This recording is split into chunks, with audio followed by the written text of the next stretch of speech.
esteemed educators, and the opposition bench. Today, the affirmative invites you to choose a world not of cold perfection, but of living relationship. The motion before us is simple. This house would rather live in a world where God sometimes does wrong things, rather than in a world where God is always right. We do not celebrate wrongdoing. We celebrate the moral space it opens for compassion, growth, and courage. A flawless deity is a marble statue, impressive, distant, and untouchable. A fallible God is a parrot who sometimes stumbles, apologizes, listens, and invites us into a conversation about what goodness should be. First, a fallible God is easier to connect with. Think of your closest relationships. You do not love people because they never err. You love them because they try, because they change, because they meet you where you are. If God can make mistakes or act unfairly, then our grief, our anger, and our doubts are not things to be swallowed, but truths to be spoken. We can say that wasn't right and be heard. In a world of perfect divinity, suffering must always be explained as mysterious good. In a world of fallible divinity, tears matter in their own right. The widow at the hospital bed, the child facing injustice. These are not props in a cosmic lesson. They are people whose pain can question even heaven. That creates You spiritual know what? intimacy. Yes? So you're talking about people who are in this dire situation, but what about people who are wanting to know what is good and wrong? Oh, good and wrong. So will these people learn better if the God is doing always right, or if the God shows examples of what is wrong? Yes, even though the gods, people already have their own moral understanding of what is right and what is wrong. And God is giving an example of what is good. But even when they do things wrong, the God will apologize and will make up, which is the lesson that we are trying to teach people. And continuing with my points. Second, a fallible God encourages people to challenge norms, and this is how humane progress happens. When perfection is monopolized by the divine, human conscience becomes a copy machine. If God is always right, the safest ethic is obedience, even when the orders come through flawed institutions and fallible interpreters. History shows the danger. When leaders claim perfect sanction, doubt is heresy, and dissent is treason. But even if God can be questioned, then no priest, no text, no tradition gets a free pass. We inherit not commandments carved in stone, but a living conversation in clay, malleable, revisable, responsive to the cries of the vulnerable. That is how moral horizons expand, not by worshipping what is, but by asking what should be. This norm challenging world also dignifies human responsibility. Imagine society as a ship. In the perfection model, God is the infallible captain. Our job is to keep our heads down and row. If the course slices through reefs, we will tell ourselves the reefs are part of a supposedly perfect plan. In the fallible model, the captain may misread the stars. Our job is to raise a hand and to say, Captain, the chart is wrong, and to help redraw it. That transforms citizens into co-authors of the good. It teaches children to think critically, activists to speak boldly, and communities to correct injustices rather than baptize them. A God who can err makes courage, rational, and compassion available. In conclusion, in choosing fallibility, we do not choose chaos. We choose conscience. We choose a universe where love is not an obedience to an answer key, but participation in a moral project. One where even God is invited to the table, sometimes to teach, sometimes to learn, but always to care. For connection, for courage, for a more human faith and a more just world. Judge, I urge you to affirm. Thank you. I'm DLO and I will do three things. First, I will characterize my motion, then I will rebut to the PM's speech. And finally, I will state our team's first two arguments. Into the characterization. So God is an almighty person that people look up to for guidance and understanding, and who is superior and has control. So this debate asks which theological framework creates superior outcome for human flourishing. One where God's wisdom is perfect and infallible, or where one is divine judgment can error. So in our word, God is perfect in wisdom, goodness, and power. Divine perfection provides the necessary foundation for objective morality, psychological security during suffering, and ultimate hope for justice. While mystery remains, trust in perfect wisdom sustains humanity. So the stakeholders here are faith, communities, and every person on this earth. So instead of he said how God will apologize for his mistakes and this will be a learning opportunity. But this can still happen in our world. But this time, God is the one forgiving people for their mistakes, telling them how to do so they're better, so they can improve by themselves. So they're still co-authors of their own story too, just getting guidance when they need it. And they can also correct injustices. Sometimes God know what they want, but sometimes it doesn't happen. So they have people ask for their help, such as in Christianity, when God asked Moses to help his people out of Egypt. And into my first argument about trust and perfection brings hope and security. So, when tragedy strikes, psychological resilience requires believing pain serves transcendent purpose. Not believing pain results from cosmic error and no purpose at all. Here's the mechanism. Human facing suffering needs framework for understanding why this is so. When a child loses a grandparent or family face hardship, when illness strikes, fear asks, is this random and cruel? Does my pain have nothing, no meaning? Well, faith in perfection answers. Your pain is real and terrible, but perfect divine wisdom ensures it. It serves a purpose. It is not going to waste. There is also evidence to back this up, like Viktor Frankl, who survived concentration camps, proves this mechanism. Survivors who found meaning in suffering, who believed in a horrible pain served transcendent purpose, endured trauma better than those who view suffering as random things. This, in fact, is decisive. When people face tragedy, belief that perfect divine exists provides an essential psychological anchor. Without belief, despair fills the void. And on to my second argument about moral coherence requires perfection. Without perfection standard, what ain't wrong becomes opinion. If God can be wrong about ethics, moral truth dissolves into relativism. Here's the logical necessity. Objective morality requires foundation that transcends human disagreements. When we say murder is wrong, we claim objective truth, not just opinion. That claim requires grounding into something perfect and unchanging. But if God was wrong, how do we know what's actually right or wrong? We'll never know. So, for these reasons, trust in perfect wisdom provides essential hope that develops resilience and moral coherence, requires perfect divine nature as foundation. We stand firmly opposed to this motion. Perfect divine wisdom is a cold abstraction, is necessary anchor for meaning and justice. That is why I'm proud to oppose. This statement might strike you as shocking, perhaps even blasphemous, but I urge you to suspend your immediate judgments. Let us explore with clarity and courage the profound moral, existential, and philosophical truth that make this position not only defensible, but deeply compelling. I would like to present two arguments to the House today: the emotional and psychological dimension, and the existential and moral meaning of suffering. Before I get to that, that's my rebuttal. They say that divine infallibility provides knowledge and growth for people to look up to.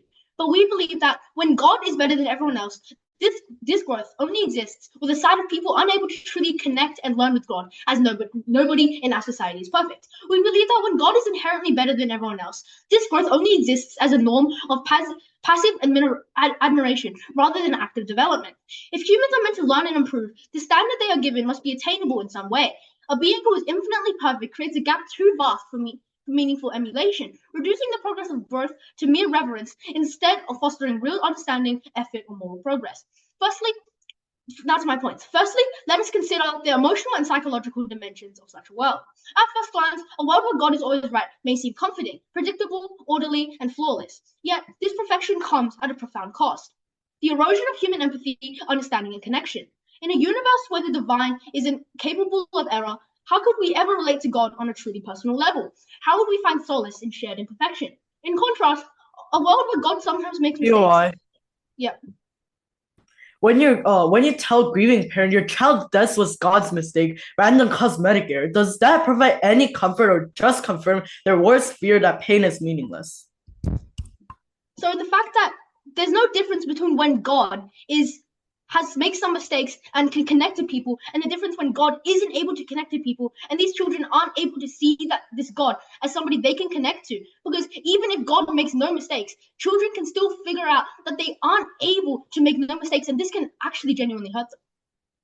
Without the possibility of divine imperfection, we will live under a rigid, impersonal moral order, one where morality is distant, untouchable ideal, rather than a lived, shared experience. The ability to make mistakes, to stumble, and to reconcile is not just human. It is the very foundation of meaningful relationships, trust, and emotional depth, even with the divine.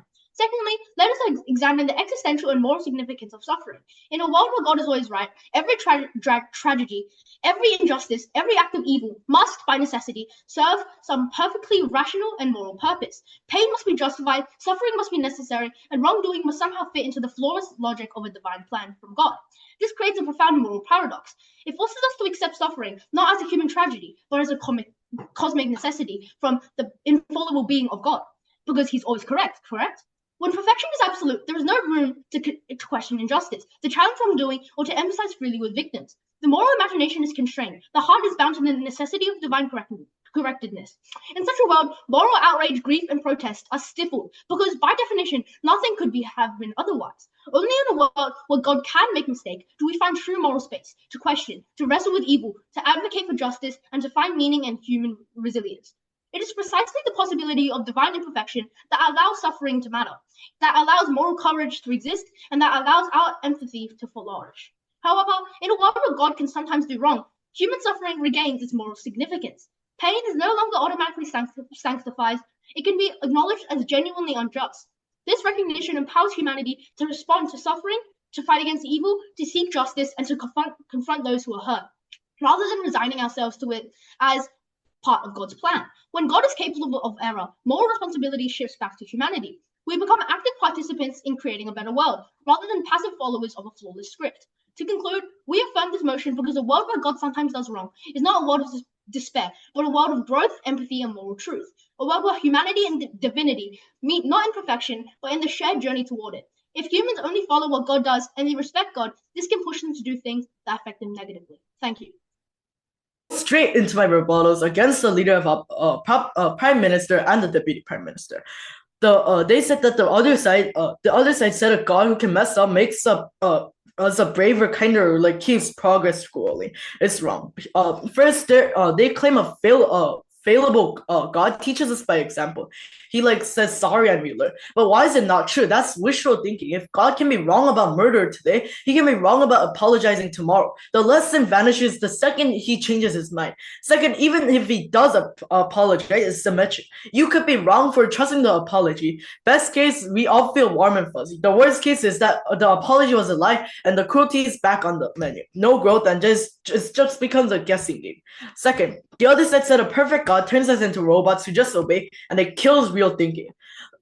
Firstly, obedience to perfect love isn't blind, it's just smartness. If you don't second guess gravity, you work with it, and same with perfect goodness. Second, even if some people act robotic, that's lazy on humans, not the standard. So what does this mean? The standard still lets you think, argue, and fix bad ideas like slavery by measuring them against truth, not mood swings. The other side said a fallible God makes a living conversation where we co-write morally and fix injustices together.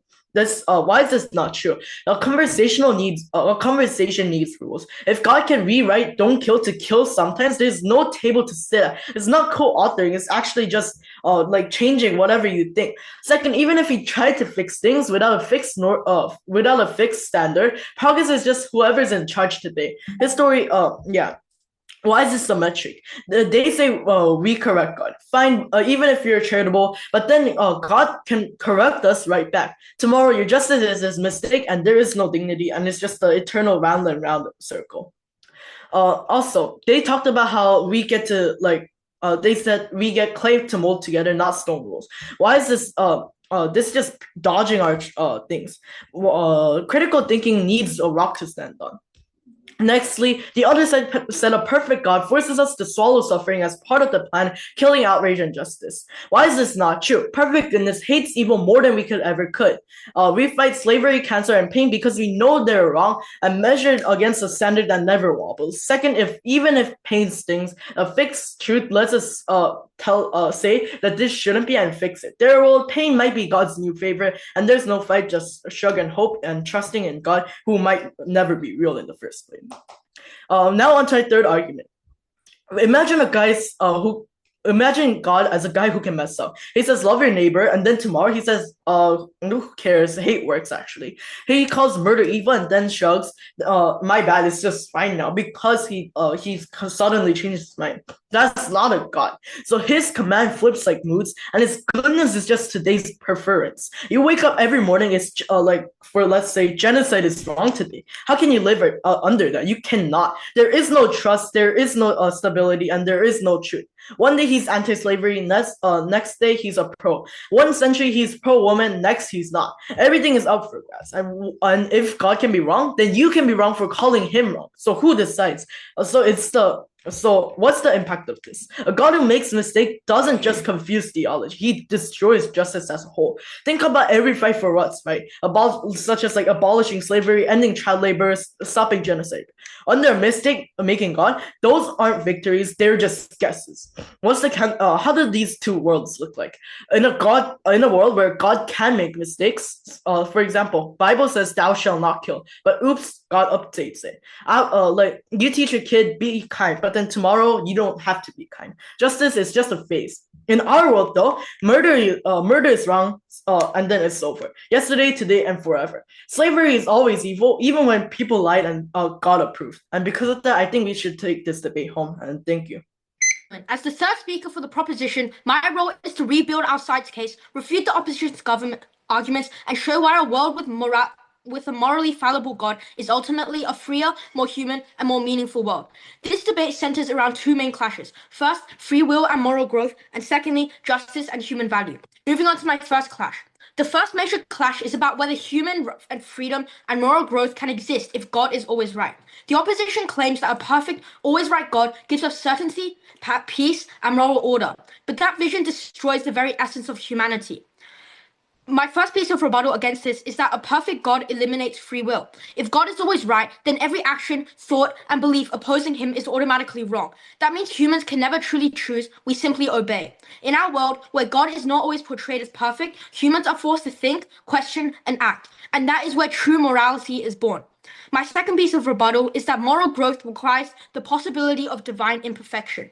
When even God can be questioned, humans develop moral reasoning and independent conscience. If everything God does is unquestionably right, morality becomes blind obedience, not understanding. We'd be living in a universe of robots, not moral beings. My last piece of rebuttal is that uncertainty gives life. Yes? If God can be wrong about morality, who decides what's actually right? If humans judge God's ethics, doesn't that make human opinion the ultimate moral authority? Because if God is judging how people respond with morality, and God is always right, then humans are always wrong because they don't have any say in how anything works. Moving on to my final piece of rebuttal. Uncertainty gives life meaning. A world with a sometimes wrong God allows humans to struggle, learn, and define good for themselves. Perfection removes growth. Imperfection creates purpose. Moving on to my second clash, justice and human value. The second clash is about whether divine perfection makes life more just or more oppressive. The opposition argues that a God who is always right guarantees fairness and justice, but perfection without compassion becomes tyranny disguised as righteousness. Moving on to my first piece of rebuttal. A perfect God invalidates human suffering. If God is always right, then every tragedy, death, or injustice must somehow be good. That means no one has the right to grieve or question suffering. In our world, where God can do wrong, people can acknowledge pain and demand justice. That's what makes compassion real. Secondly, fallibility allows moral accountability. If God can be wrong, then he can be held to moral standards. Humans seek justice and challenge divine wrongdoing, creating a moral dialogue between humanity and divinity. That's far more humane than blind worship of an untouchable being. My third piece of rebuttal is that perfection erases human value. If God is always right, then humans become powerless observers, existing only to affirm divine perfection. But in a world where even God can hear, human morality matters. Our choices, empathy, and justice gain significance because they can't correct or question the divine.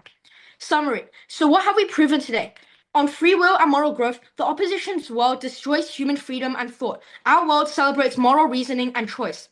On justice and human value, their perfect God makes pain meaningless and humans irrelevant. Our fallible God creates a world of compassion, moral struggle, and shared irresponsibility. The proposition stands for a world where faith and morality are alive, not dictated, where God's imperfection makes humanity meaningful.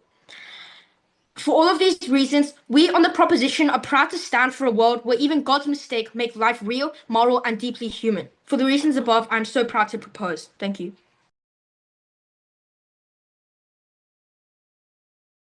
And I'll start by exposing the proposition's weaknesses, starting with my rebuttal. If God can make mistakes, he stops being God. You lose the foundation of truth, morality, and justice. Faith ends up just become directionless. There's also no engagement from the proposition team, and they are just parallel debating as they have only made extremely simple one-liner rebuttals that have actually nothing to do with the debate. And also my fourth rebuttal is more of like a reasoning of my POI. I said that if God can be wrong about morality, who decides what's actually right? However, the deputy leader prime the government whip just said random things about how God actually God actually is God actually is wrong, and we should actually be caring about how that happens. But that doesn't actually make any sense, as we just as as they don't actually as a perfect God doesn't actually invalidate suffering.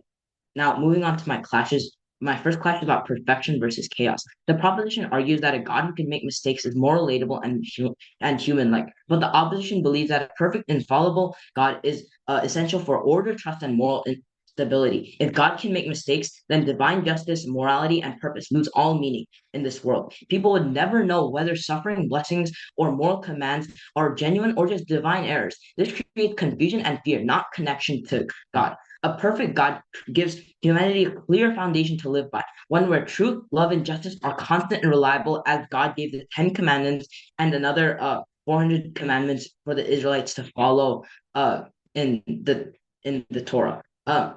On this clash, opposition wins because perfection gives us a moral anchor, while divine fallibility brings only chaos and doubt about God. My second clash about faith versus uncertainty. Proposition says that if God can make mistakes, it strengthens faith by making God more relatable. But faith thrives on trust, not on uncertainty. Believers find comfort knowing that God's actions are always good and purposeful, even when we don't understand them. If God can be wrong, faith loses its foundation. Prayer becomes pointless, and obedience meaningless, because we can never know whether God's commands are right or wrong. Infallibility gives believers stability and hope, while a fallible God would create confusion, disappointment, and delusionment. On this clash, opposition wins because a trustworthy God sustains real faith. An uncertain God destroys it. My third clash is about morality versus moral relativism. Proposition might claim that a God who can make mistakes allow for flexible and human freedom. But the opposition argues that a perfect God provides the moral compass for humanity's needs. If gods can make errors, then moral values become subjective. What's good today might be God's mistake tomorrow. This erases the line between right and wrong, making moral guidance unreliable. A perfect, always right God ensures consistency in justice and morality, giving humans a clear direction on what is right and wrong. On this clash, opposition wins because a flawless God sustains moral order, while a fallible one turns morality into guesswork. Also, I'd like to end my speech with a few rebuttals of the deputy prime minister, which they said that is divine infallibility encourages somehow growth. That is passive and not development. That is a one-liner, and there's no analysis to this idea. The sun appears every day, and I have to adapt to that, which is development via regularity and brilliance, not just a God that makes mistakes.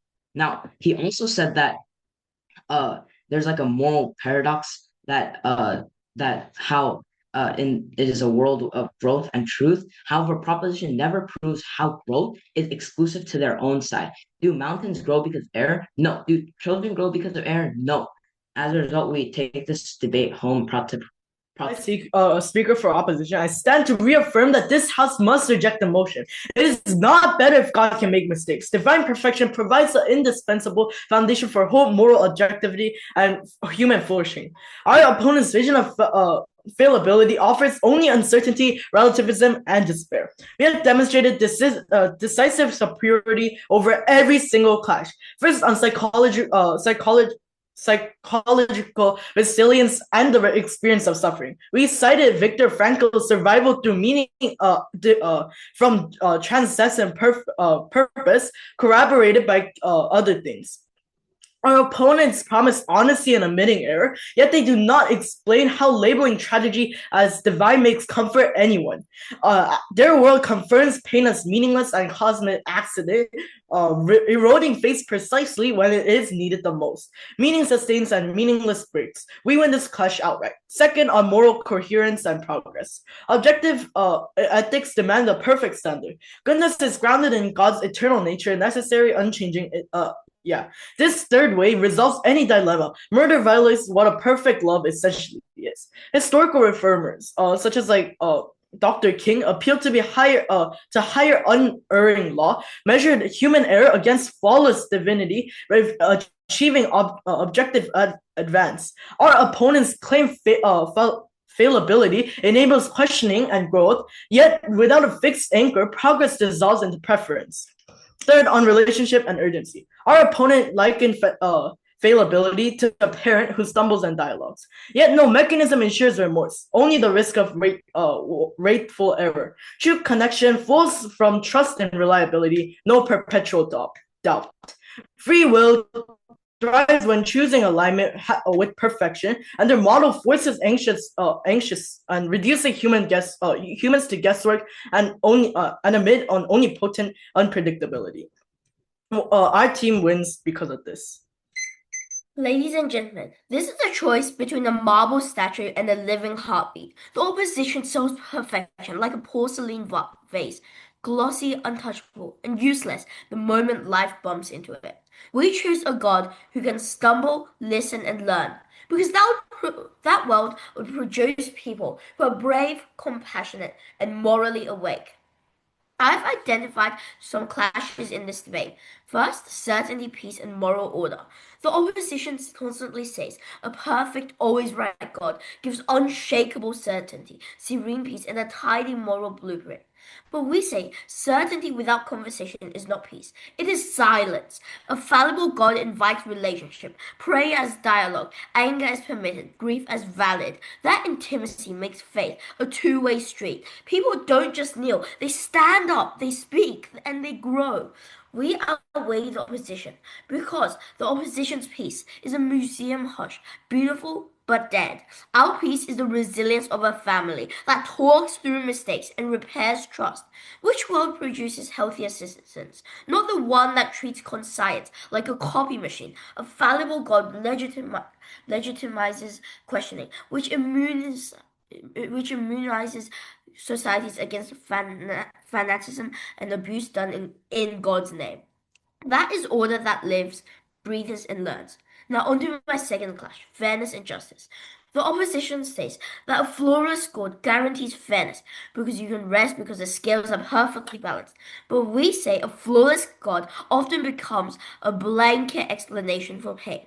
It must be good somehow. Don't question. A fallible God allows moral outrage to be righteous. Even if God can apologize, then kings, courts, and cultures must too. That births restorative justice, not resigned suffering.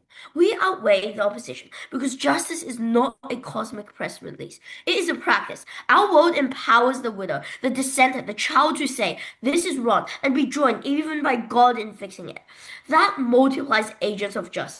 The opposition centralizes power in heaven. We decentralize it into human hands and accountable institutions. More hands on the lever means more justice moved sooner. So in conclusion, choose the living heartbeat over the marble statue. A fallible God yields connection, conscience, and corrective action. That world raises citizens, not subjects, partners, not pawns, for peace that heals and the justice that acts. Judge, please vote affirmative. Thank you.